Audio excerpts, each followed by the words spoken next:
everyone. Thank you for coming to my workshop. My name is Emily, and I'm originally from Washington, D.C., the capital of the United States. I grew up surrounded by politics, and that's what I studied when I went to university. One of the things I love about politics is the opportunity to debate, to think about an issue from different sides, to do your research, and ultimately to ask others to see things from a different perspective.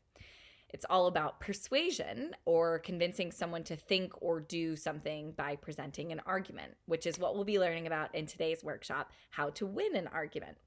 You don't need anything but yourself for this workshop, but it would be great to have some paper and something to write with if you have that handy. Also, I'm filming this at home, and my cat may pop up into the video at certain points, so I apologize for the distraction. He's very sweet, but he really likes attention. So, we spend a lot of time convincing other people to see things our way in all aspects of our life. Persuasion isn't just important in politics, it's a fundamental part of communication and human interaction. So this could be something as small as asking our parents to have our favorite dessert after dinner, or as big as asking the country to vote for you as prime minister. Whether you're writing your university dissertation, asking for a raise from your manager, or trying to get your friends to choose the movie you want to watch, you will be using the elements of persuasion. So think about the last time you tried to persuade someone to do something. How did it go? Did you feel prepared to make the big ask? Were you confident or nervous about it? Either way, hopefully by the end of this workshop, you'll be able to tackle any argument, no matter how big or small. So let's take a minute to think about what an argument is. An argument doesn't just mean yelling or fighting. In fact, the definition is simply an exchange of diverging or opposite views. So a debate is usually a more formal argument about a particular subject, often with specific rules about when someone can speak and how long you can speak for. But for this workshop, we'll be focusing on a simple argument. I'm going to use an example for the workshop so that we can practice together, but feel free to think about your own example as we go along. So the example I'm going to use is, let's say that you're arguing that your school should add more recycling bins to be more environmentally friendly. So the audience in this case would likely be your head teacher. That's going to be the person that you're arguing your case for, that you're appealing to. So when we make an argument, we're appealing to our audience to change their minds about something. The Greek philosopher Aristotle came up with 3 elements of persuasion based on how we can make that appeal. So Aristotle lived over 2,000 years ago, but these elements of persuasion are still used today because they're so effective. Before I break down these elements, let's take a moment to think about what makes a good argument. If you have a pen and paper with you, this would be a good time to pause the video and write down a few things, and we'll come back to that later.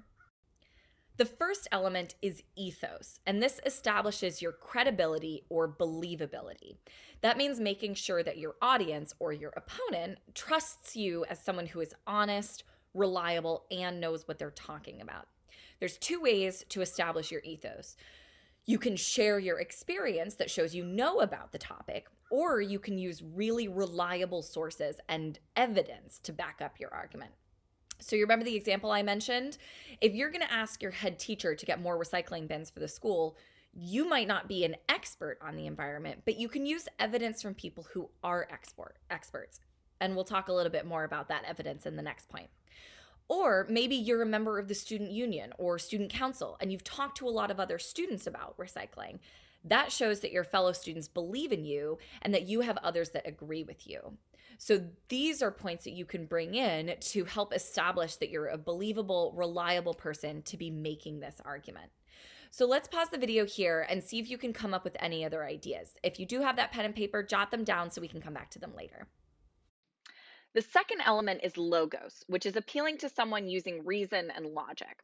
When you're making a logical appeal, you're proving that your argument is correct using facts, research, statistics, common knowledge, and quotes from experts.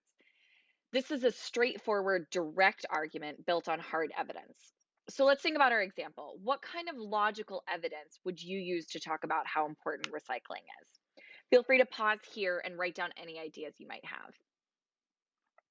So I might use some research talking about how many trees are saved each year by recycling, or talk about how other schools that have recycling programs have been really successful in integrating that into their school. Those are just a couple examples that I might use if I was making an appeal based on logos.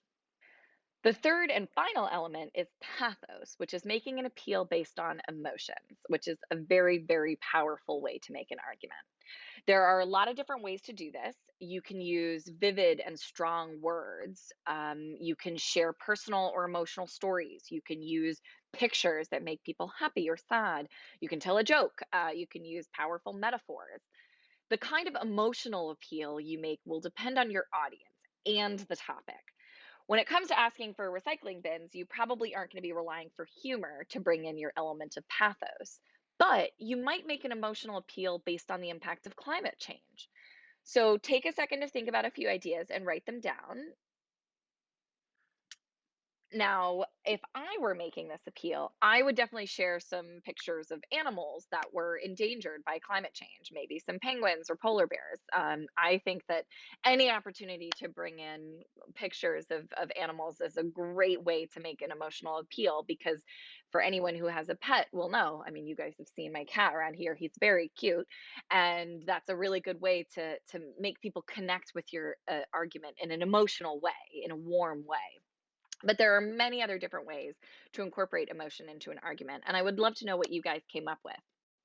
So, those are the three core elements, but now we have to think about how to structure the argument.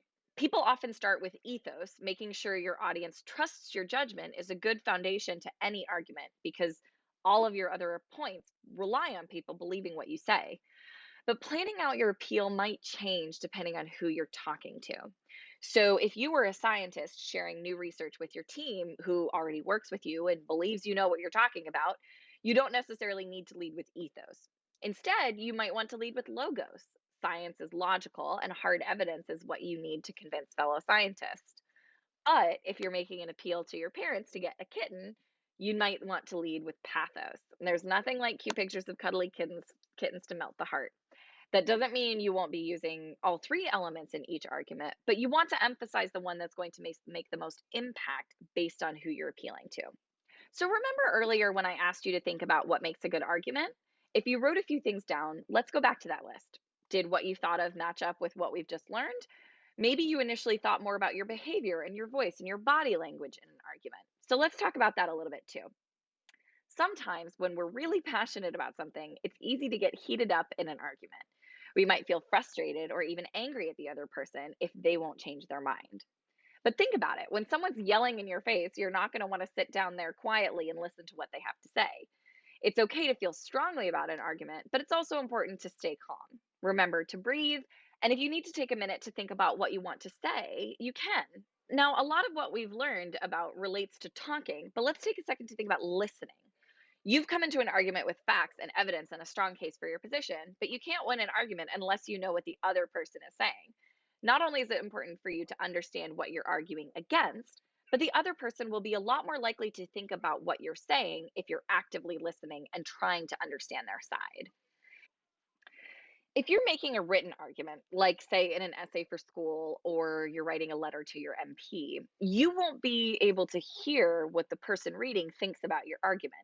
But no matter how you're arguing, while you're planning out your appeal, you can think about what they might say and think about how to address that in advance.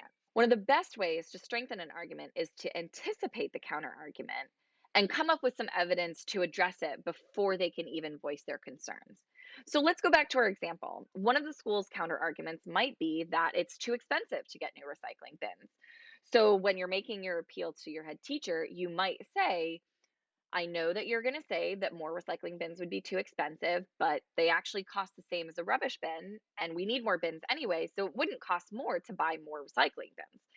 This is an example of a logos based appeal. You've done your research into the cost of the bins, and you're sharing evidence to address some of the head teacher's concerns in advance. Now, I know that the title of this workshop is How to Win an Argument, but if you take one thing away from the workshop today, it's that it's okay to change your mind. You might come into an argument prepared with hard facts, good research, and a lot of thought into your position. But my guess is that the other person did too, and maybe they made a stronger appeal, and you have changed how you think about the issue. Not only is that okay, it should be encouraged. We're learning new things all the time. And if you change your mind because you learned something new, that's not a bad thing. It doesn't mean that you've lost the argument. It means that you're open minded enough to see things from a different perspective. And that's a good thing. Now it's time to practice.